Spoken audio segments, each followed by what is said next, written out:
Oh, tu penses qu'il peut me faire voler? Bonjour à tous et bienvenue en Tech Break, votre rendez-vous hebdomadaire par 01net.com. Et l'actualité qu'on a choisie cette semaine, elle est française. Alors non, on va pas parler du penalty sur Mbappé qui aurait dû être sifflé pendant France-Allemagne, même si, bon, il y avait péno. On va parler de Vivatech, un salon de nouvelles technologies qui a lieu à Paris actuellement. J'y suis passé et je vous ai sélectionné 2-3 petits trucs un peu sympas. À commencer par ça s'appelle l'iPod. Alors oui, je pense que les avocats d'Apple ont déjà préparé les papiers du procès. L'idée, elle est plutôt sympa, vous allez pouvoir rentrer dans une capsule, dedans il y a pas mal de matériel médical et vous allez pouvoir mesurer votre pression artérielle, votre taux d'oxygène dans le sang ou plein d'autres choses. Bon, l'idée c'est pas de se dire tiens j'ai 2 minutes, je vais aller checker ma masse osseuse, c'est plutôt de l'utiliser pendant une consultation sur Doctolib par exemple. Deuxième objet, c'est Cookie. Alors là c'est très simple, vous voyez un Thermomix, vous lui donnez des prods, vous l'emmenez à la salle et puis ça donne Cookie. Le but c'est de le mettre dans des gares ou des cantines d'entreprise par exemple, une personne vient charger les ingrédients dans des bacs réfrigérés, vous commandez, soit sur votre téléphone, soit la personne peut le faire depuis une tablette et l'assiette se prépare devant vous en quelques minutes. Et le dernier objet, il est juste incroyable. Ça s'appelle Levita et c'est 2 magiciens derrière le projet. Genre vraiment, c'était vraiment leur métier avant, ils étaient magiciens. L'idée, c'est tout simplement une vitrine qui fait voler des objets. Ça peut paraître un peu gadget, je vous l'accorde, mais quand je suis passé devant, j'avoue, j'ai eu un petit côté « Ah, c'est sympa quand même ». Peut-être que dans quelques années, les vitrines ressembleront à ça. Ah non, relou, c'est la 3e coupure de courant cette semaine, c'est chiant là. Et la question qu'on voulait vous poser cette semaine, c'est parmi notre petite sélection, quel objet vous avez préféré, pourquoi, et si vous avez vu vous aussi des trucs un peu sympas à Vivatech, dites-le nous en commentaire, on est un peu curieux. Justifiez tout ça, on en sélectionnera 2 la semaine prochaine.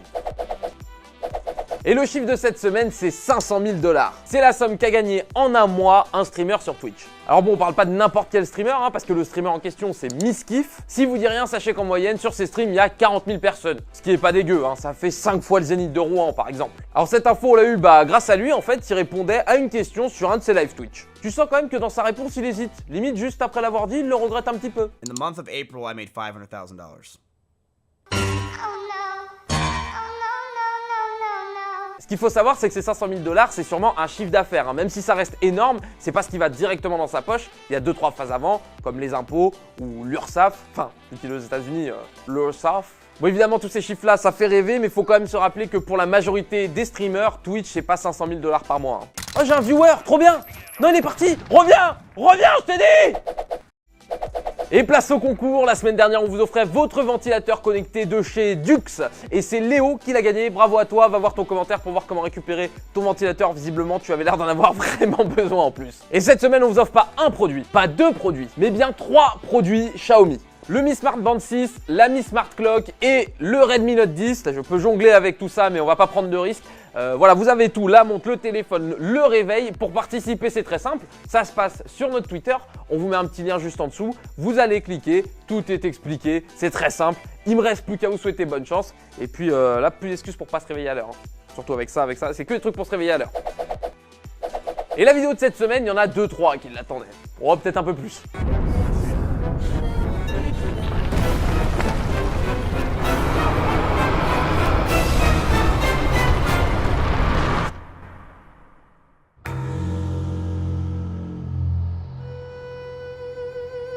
Voici le trailer, oui mesdames et messieurs, de Zelda Breath of the Wild 2. Ça a été dévoilé lors d'une conférence de Nintendo cette semaine. Bon, ce qu'on a pu voir en vrac, Link a une sorte de bras bionique, Link a pu choper un lance-flamme, et vous pourrez potentiellement contrôler le temps. Une question qui se pose, c'est sur quoi va sortir le jeu. Non, ce que je veux dire, je sais très bien qu'il va pas sortir sur PS5, mais est-ce qu'il va sortir sur la Switch actuelle ou sur une nouvelle Switch annoncée bientôt? Est-ce qu'il y aura des exclus uniquement sur cette nouvelle Switch, par exemple? Et on a enfin une date de sortie. Enfin, une année de sortie. Voilà, chez Nintendo, maintenant, ils disent non, mais donner un mois de sortie, c'est un peu à l'ancienne. Bientôt, ça fera comme chez Colissimo, t'auras une fourchette de sortie entre 2021 et 2027. Il faudra penser à rester chez soi entre 9h et 20h, on sait jamais quand ça peut arriver.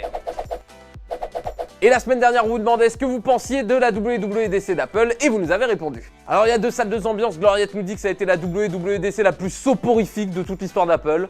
Au moins c'est clair. Simon lui il est un peu plus mesuré, il nous dit quand même qu'il y a eu 2-3 features un peu sympas comme l'Universal Control, mais sinon c'était pas non plus incroyable. Et c'est la fin de cet épisode de Tech Break, merci à tous de l'avoir suivi. Et petite info avant de vous donner rendez-vous ici la semaine prochaine, lundi à 14 h, on sera en live Facebook avec Amazon et il est possible qu'on vous fasse gagner une console d'un constructeur japonais qui commence par un P, qui finit par Station, qui est un peu en rupture partout. Bon après on n'a pas le droit de vous dire qu'on fait gagner une PS5, mais voilà, vous faites que vous voulez de l'info. Du coup, je vous donne rendez-vous évidemment ici la semaine prochaine, mais aussi lundi. Salut!